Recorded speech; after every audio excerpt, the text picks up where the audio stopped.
You're sitting there, I know you are. The screen is glowing and the world is scrolling by, but you're not really seeing it.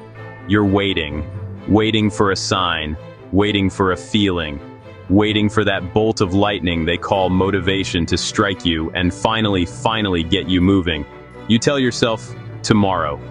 Tomorrow, the energy will be there. Tomorrow, the head will be clear. But tomorrow comes, and it feels just like today. A heavy blanket of not yet, I can't. I'm just too tired. It's a quiet darkness, isn't it? This isn't about being lazy. Let's get that straight. You're not lazy. You're human. You've got dreams big enough to move mountains, but your feet feel like they're stuck in concrete. The weight of it all is real.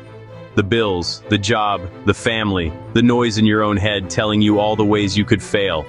It's a storm, and you're just trying to find some cover, hoping it'll pass. You think motivation is a shelter you find. You think it's a gift that some people get and others don't. You're waiting for the sun to break through the clouds before you take a single step out of the rain. But let me tell you something, friend to friend, that's not how it works. That's the biggest lie we sell ourselves. It's not something you find, it's something you build. It's a fire you start with the smallest, dampest sticks you can find on a cold, rainy night. It doesn't roar to life all at once. It sputters, it smokes, it fights you. But you kneel down in the mud, and you protect it, and you feed it one tiny twig at a time. The light doesn't find you. You build the light, right there in the darkness. So let's stop waiting for the sun. Let's stop looking for shelter. Today, we're going to walk out into that storm. We're going to get wet. We're going to get muddy. We're going to feel the wind push against us. Because the only way to get to the other side is to start walking through it. Forget the feeling, forget the mood, forget the perfect moment. It doesn't exist. All that exists is this moment, right now, and a choice to start building. We've all been there. The alarm goes off and the first thought isn't, let's go. It's a deep groan. You hit snooze. Just 5 more minutes. Those 5 minutes turn into 20, and you start the day already behind, already defeated. You promise yourself you'll hit the gym after work, but by 5 p.m., the couch is calling your name like a siren. It whispers sweet nothings about comfort, about rest, about how you've earned it, and you listen. The workout clothes stay in the drawer, the running shoes stay by the door, the feeling just isn't there. Burnout is another beast altogether. It's not just being tired, it's a deep, soul-level exhaustion. It's when you've been pushing so hard for so long that the tank isn't just empty, it feels like it's been ripped out of the engine. On those days, the thought of doing one more thing feels impossible. Your passion a distant memory, goals a cruel joke. Fear grows like a weed, fear of failure, fear of what people will think, fear of not being good enough, fear of success. It calls itself realism, practical.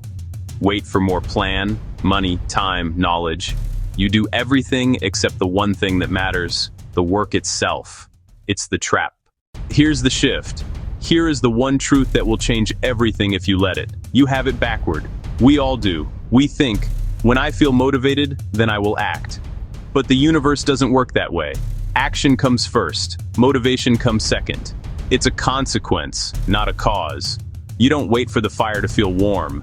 You do the hard work of striking the match to create the flame. The will to do the work doesn't just show up. You generate it with the friction of doing the work itself. Your body is cold. You don't just sit there and wish for warmth. You get up and you move. You do jumping jacks. You rub your hands together. You create heat through motion.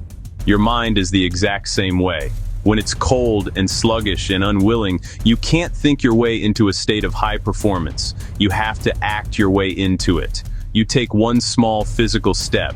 You do one push-up. You write one sentence. You wash one dish. You make the bed.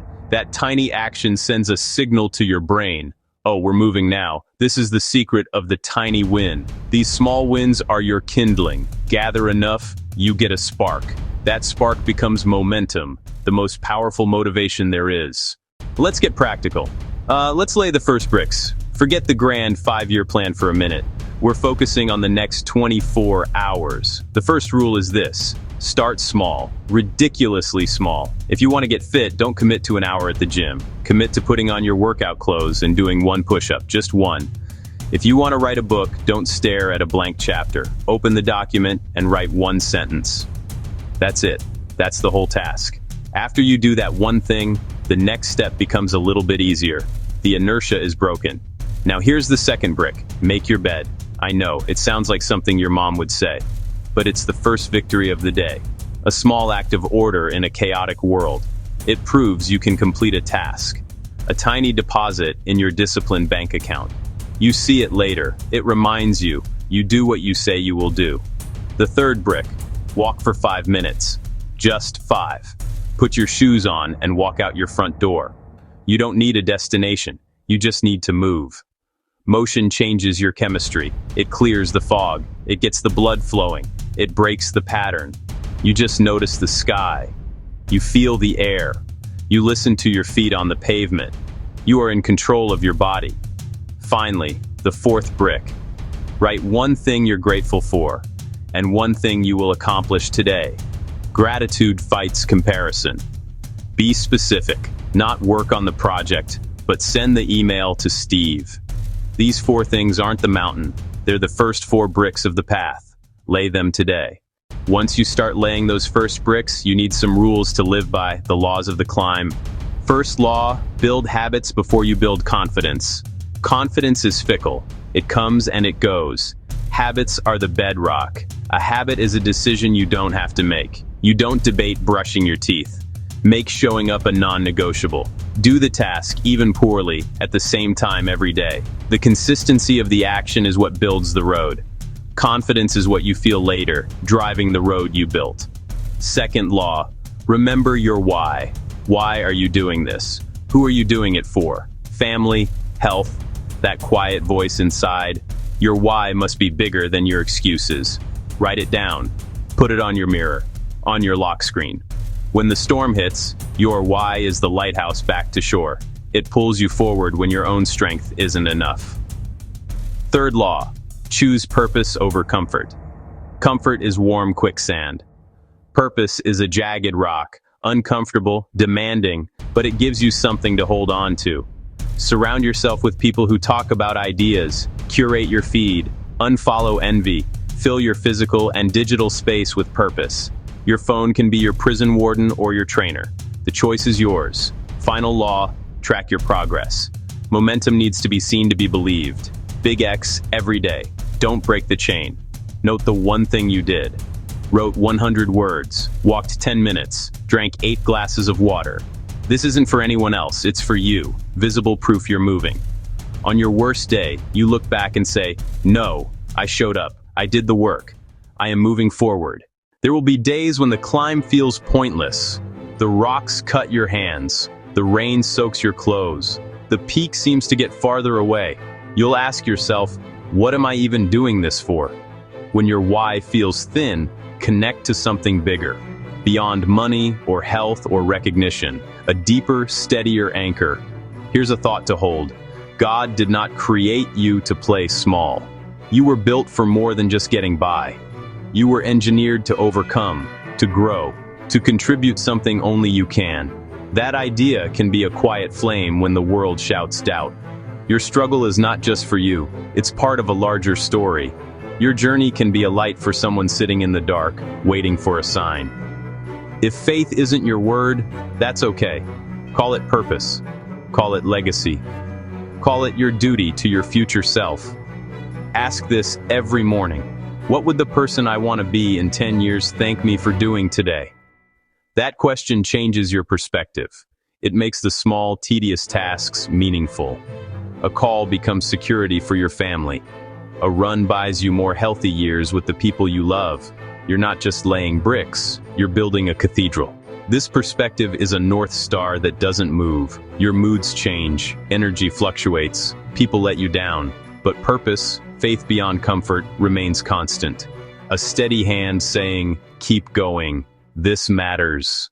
So here we are, we've talked about the darkness and the lies we tell ourselves. We've uncovered the truth that action builds the fire. We've laid out the first bricks and the laws of the climb. We've touched on that deeper sense of purpose that keeps you going when your own strength runs out. We can talk about this all day, we can read another book, we can watch another video, but none of that matters. The only thing that matters is what you do in the next 5 minutes. The gap between the person you are and the person you want to be is called action. This isn't about never being afraid. It's not about never feeling tired or uninspired. It's about what you do when you feel that way. The story of every great success is written by people who learned to show up anyway. They separated their feelings from their actions. Commitment over mood. The fight isn't winning every second. It's getting back up over and over, taking the next right step. Be stubborn with goals, flexible with methods. This is your final push. This is the moment. Right now, you don't need more information. You don't need a better plan. You don't need permission. You need to move. Fear is loud, but your actions can be louder. Courage isn't the absence of fear. It's acting in spite of it. Courage is quiet. It's steady. It's one small thing, then the next. Patient, relentless. Brick by painful, glorious